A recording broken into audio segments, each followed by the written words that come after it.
Indonesia Bertauhid TV.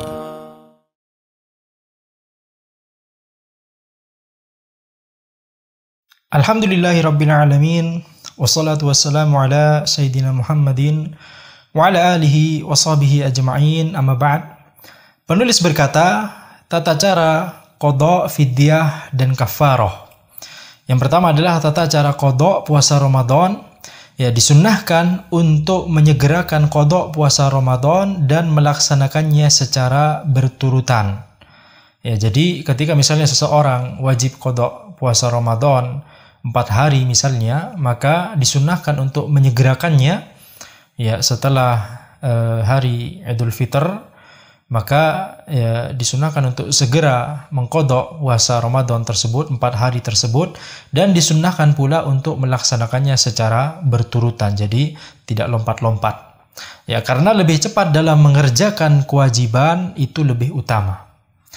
Akan tetapi, boleh baginya untuk mengakhirkan qada selama belum masuk bulan Ramadan berikutnya. Jadi ada rentang waktu 1 tahun antara Ramadan saat ini sampai Ramadan berikutnya, boleh baginya untuk mengakhirkan qada puasa Ramadannya tersebut. Jika waktu yang tersisa sebelum Ramadan berikutnya adalah sama dengan jumlah hari yang harus dia qada, maka wajib baginya untuk mengqada. Ya, jadi kalau tadi kita katakan, kalau misalnya waktunya masih ya sangat lapang, Ramadan berikutnya masih lama, dan dia harus mengqada 4 hari puasa Ramadan misalnya, maka boleh baginya untuk mengakhirkan qada 4 hari puasa Ramadannya tersebut. Akan tapi kalau misalnya Ramadan berikutnya tinggal 4 hari, ya Ramadan berikutnya itu tinggal 4 hari, dan dia ya puasa atau jumlah hari yang harus dia qada itu adalah 4 hari juga, maka wajib baginya untuk ya segera mengqada puasa Ramadan tersebut. Ya. Jadi hukumnya awalnya boleh untuk mengakhirkan, tapi kalau sudah mepet waktunya ya maka wajib. Ya, jadi dengan kata lain, larangan Nabi SAW untuk berpuasa setelah pertengahan Sya'ban itu tidak berlaku dalam kasus ini. Ya, jadi Nabi Muhammad SAW melarang kita untuk berpuasa setelah pertengahan Sya'ban. Ya, jadi itu bagi orang yang ya tidak terbiasa untuk berpuasa. Akan tetapi ya ketika misalnya kita punya qada puasa Ramadan, ya ada beberapa hari yang harus kita qada gitu ya, maka ketika sudah masuk pertengahan Sya'ban, ya larangan tersebut tidak berlaku. Larangan dari Nabi Muhammad SAW tersebut tidak berlaku. Justru bagi kita ya malah lebih wajib bagi kita untuk segera ya melakukan qada puasa Ramadan tersebut, karena waktunya sudah mendekati Ramadan berikutnya. Jika dia tidak melakukan qada sampai masuk bulan Ramadan berikutnya karena adanya uzur, maka dia tidak berdosa. Ya. Jadi kalau misalnya tidak melakukan qada sampai masuk bulan Ramadan berikutnya karena adanya uzur, ya jadi telat qadanya sampai Ramadan berikutnya tiba, tapi dia terlambat melakukan qadanya tersebut karena adanya uzur syar'i, maka dia tidak berdosa.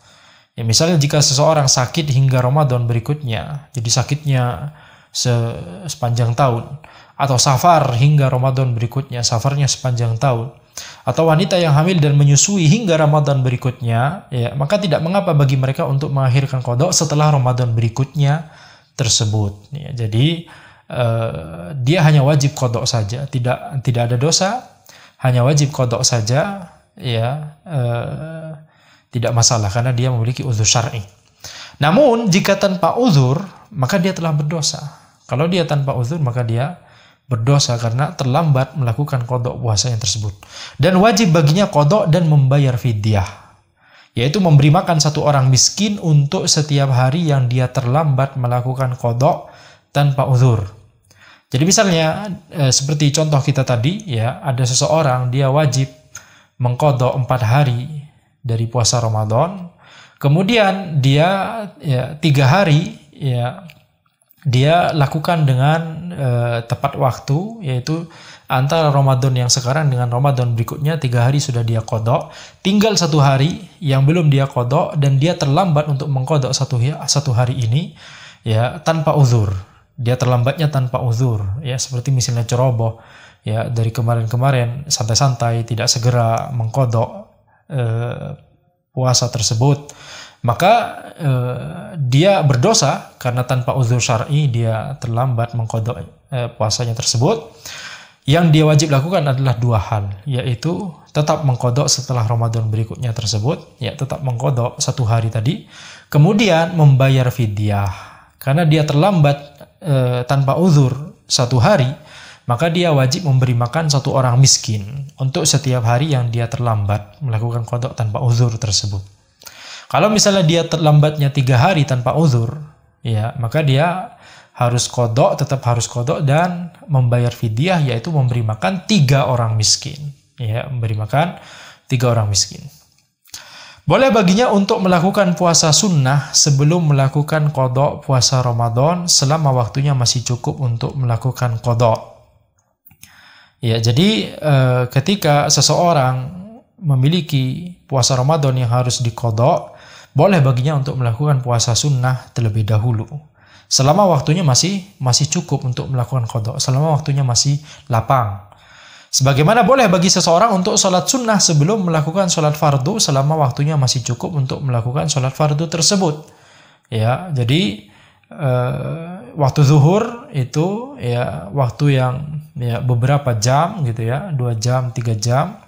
Maka boleh bagi seseorang untuk melakukan sholat sunnah terlebih dahulu sebelum sholat zuhur, misalnya sholat sunnah rawatib misalnya. Ya, karena ya sholat zuhurnya itu masih memiliki waktu yang lapang untuk dia melakukan sholat zuhur tersebut. Maka demikian pula dalam masalah qadha dan puasa sunnah.